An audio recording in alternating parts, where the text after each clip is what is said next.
Vissir þú að öll geta haft áhrif og tekið þátt í lýðræðislegum ferlum Reykjavíkurborgar? Á hverjum degi hafa borgarbúar áhrif á ákvörðunartöku með ýmsum hætti.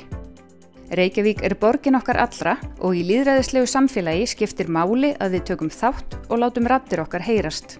Þú getur haft áhrif og á íbúalýðræði síðunni getur þú kynnt þér þær leiðir sem eru í boði. Á samráðsgáttinni okkar geta öll sent inn álit á þeim málum sem eru í samráðsferli hverju sinni. Á ábendingavefnum getur þú látið vita komir þú auga á eitthvað sem þarf að laga í borgarlandinu eða má betur fara í þjónustu borgarinnar. Þú skráir einfaldlega þína ábendingu og getur látið fylgja með mynd og upplýsingar staðsetningu ef þú vilt. Ef þú getur hugsað þér að taka meiri þátt eru ýmsar leiðir til þess. Í öllum hverfum Reykjavíkurborgar eru íbúaráð sem funda í hverjum mánuði og eru fundirnir öllum opnir. Á vef íbúaráðana má finna ýmsar upplýsingar eins og fundartíma og fundarstaði. Einnig er hægt að finna nöfn íbúaráðsfulltrúa, netföng þeirra og fundargerðir. Íbúaráðin eru góður vettvangur til að ræða málefni nærsamfélagsins þíns.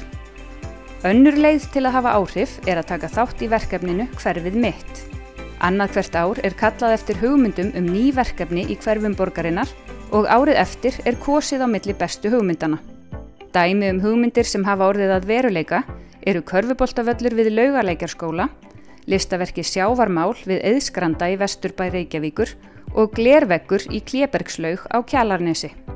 Ef þú hefur góða hugmynd, er sniðugt að senda hana inn í Hverfið mitt. Unga fólkið okkar á sinn eigin samstarfsvettvang, ungmennaráð, þar sem öll ungmenni eru velkomin. Ráðin eiga svo sameiginlegan vettvang, Reykjavíkur ráð ungmenna, sem fundar árlega með borgarstjórn Reykjavíkur. Reykjavíkurráðið á áheyrnarfulltrúa í skóla- og frístundaráði og fulltrúa í stjórn barnamenningarhátíðar. Við hlökkum til að heyra frá þér.